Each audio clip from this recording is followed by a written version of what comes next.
Check 1 2. They got it going on, homie. Let's do this.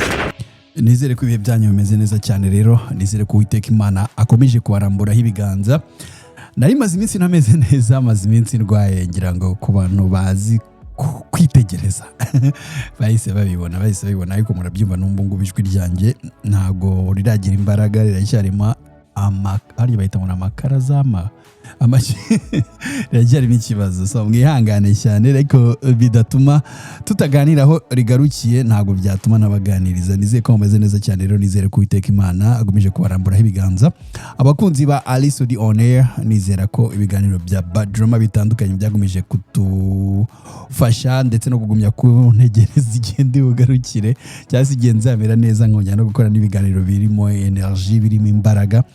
Yes, bizagenda neza cyane. Amazina ni Ali Sudi nk'ibisanzwe, nawe nizere ko ari wowe nk'ibisanzwe kuri Ali Sudi On Air. Nshimira rero buri umwe wese tuba dukunze kuba turi kumwe. Reka ngaruke gato rero ku mushinga w'indangamuntu y'ikoranabuhanga ugeze ku musozo, aho byinshi ngo hari n'amateka yayo ku isi ndetse no mu Rwanda, n'itandukaniro riri hagati y'ubu ngubu indangamuntu y'ikoranabuhanga igiye gukoreshwa mu Rwanda nizo twe dusanzwe tumenyereye. Nibyo ndibugarukeho muri kino kiganiro muri aka kanya. Ni mu gihe mu buzima bwa buri munsi indangamuntu ari kimwe mu byangombwa bifatwa nk'icyangombwa nyamukuru cyemeza umuntu uwo ari we. Nubwo rero muri kino gihe mu Rwanda turimo kwitegura gukoresha indangamuntu y'ikoranabuhanga, iyi ngiyi izatangira gukoreshwa mu Rwanda mu gihe gito cyane kitarenze umwaka. Amateka y'irangamuntu afite inkomoko y'igihe kirekire ku isi ndetse no mu Rwanda, kandi uburyo bwo kuyitanga n'imiterere yabwo byagiye bihindagurika cyane uko imyaka yagiye iza indi gataha. Igitekerezo cyo kugira rero icyangombwa cyemeza imyirondoro cyatangiye mu buryo butandukanye bitewe n'ibihugu.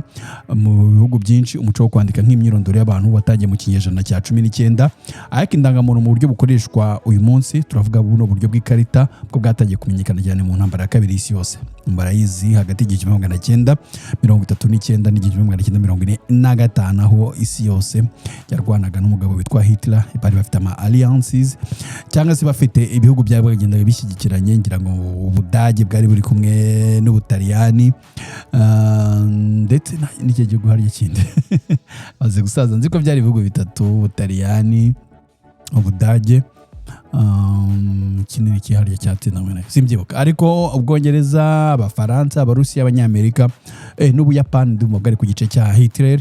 Icyo gihe rero tugarutse bino bihugu bimwe na bimwe byayikoresheje mu kumenya abaturage, kugenzura abinjira n'abasohoka ndetse no mu gucunga umutekano w'igihugu.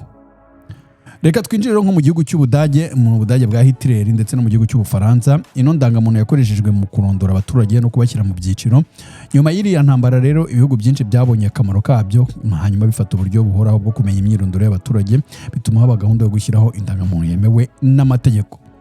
Aho urahita wibaza indangamuntu mu Rwanda uko yaje n'igihe yaziye. Tugarutse hano iwacu mu Rwanda, icyangombwa cy'indangamuntu cyatangiriye mu gihe cy'ubutegetsi bw'abakoloni, aho abakoloni b'Ababiligi bashyizeho uburyo bwo gukusanya amakuru y'abaturage binyuze mu gitabo cy'amavuko n'itangwa ry'impapuro z'inzira. Ariko indangamuntu nk'ikarita yemewe mu gihugu hose yatangiye kumenyekana mu myaka y'igihumbi 1960 nyuma y'ubwigenge bw'igihugu.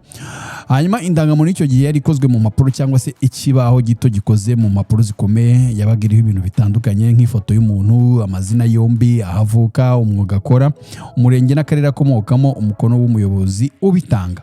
Icyo gihe nta koranabuhanga ryihariye ryakoreshwaga mu kuyibika. Amakuru yose aho yabikwaga mu bitabo bya leta, nta yahuriraga na mudasobwa nk'uko bimeze ubu ngubu. Icyo gihe murabizi ko na za mudasobwa zitabagaho. Imirimo yo kuzana rero indangamuntu y'ikoranabuhanga mu Rwanda rero nayo yagiye izamuka cyane ko u Rwanda rugenda rutera imbere mu ikoranabuhanga kugeza uyu munsi. Aho wakibaza aho bigeze ubu, nakubwira ko u Rwanda ruri mu nzira yo gutangiza indangamuntu y'ikoranabuhanga iyo bita Smart and Secure Digital ID cyangwa se SSDID. Izaba ifite impinduka zikomeye ugereranyije n'iyari isanzwe ikoreshwa. Ahangaha nakubwira ko indangamuntu y'ubu izaba ifite ibice bitatu. Hari ikarita isanzwe ifite chip ibitsa amakuru, no kuvuga ikarita isanzwe ituzi iriho chip ibitsa amakuru yawe ni atandukanye. Akaba icyo bita QR code izashobora gukoreshwa muri telefone cyangwa mudasobwa. Hari na QR code mujya muzibona ku buryo umuntu ashobora kuyiskana akagira ibindi bintu abona bitewe n'ibyo ashaka. Hakaba n'icyo bita token, nimero yihariye yo kubona amakuru mu buryo bw'ikoranabuhanga.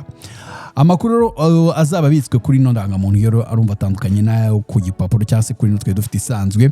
Iyi ngiyi rero ikoranye ikoranabuhanga izaba ifite ifoto y'isura n'amaso nibyo bizaba biriho. Ibikumwe by'intoki zose uko ari 10 bazashyiraho ibikumwe byacu byose uko ari 10.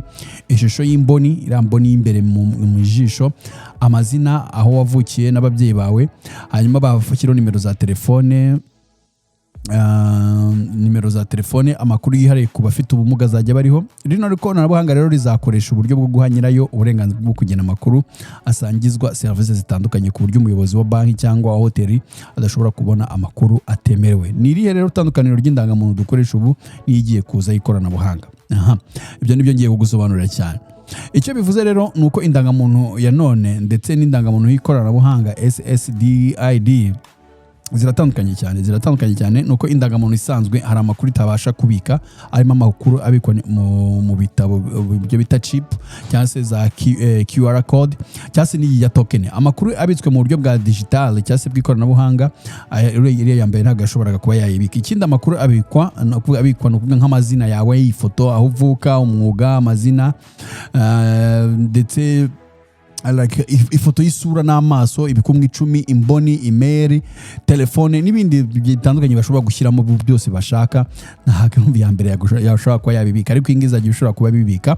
Umutekano w'amakuru rero nawo ni muke, no kuvuga amakuru yashoboraga kwangirika cyangwa se kwibwa. Iriya ndangamuntu nshya izagifasha mu gukoresha system ifite uburinzi buhanitse, ubugenzuzi buhoraho. No kuvuga azajya barimo ukwirinda guhanitse, ku buryo umuntu ayibye cyangwa se yagize ikindi bike usanga amakuru yawe arinzwe cyane. Kugira ngo umuntu yerekane imyirondoro ye bizajya biba byoroshye, kandi ashobora no kwikana ikarita mu buryo busanzwe. Ushobora gukoresha QR code cyangwa se token muri telefone. Urumva hazaba hari uburyo bwinshi ushobora kwerekana token muri telefone yawe, umuntu akabona irangamuntu yawe, cyangwa se agakoresha QR code. Abazayihabwa rero n'abaturage ngo b'u Rwanda gusa, ndetse n'abanyarwanda batuye mu mahanga. Abanyamahanga batuye mu Rwanda bafite ubwenegihugu bw'u Rwanda nabo bazayihabwa, impunzi ndetse n'abimukira. Ubu nubwo buri wese azajya yibona bitewe n'icyiciro arimo. Uburyo rero bwo gusangiza amakuru nabwo bwaravuguruwe, ngo kuko nyirayo niwe ugena amakuru aboneka bitewe na serivisi arimo gusaba. Dufata urugero nko kubijyanye nko gusimburirwa indangamuntu cyangwa se gukosorerwa indangamuntu nk'ibisanzwe, bizajya bisaba gusubira mu biro by'irangamimerere. Amakuru rero azajya avugururwa mu buryo bw'ikoranabuhanga byihutishe na serivisi. Hari ikindi nakubwira nk'umwihariko rero kuri ino ndangamuntu nshya ku Rwanda nk'igihugu.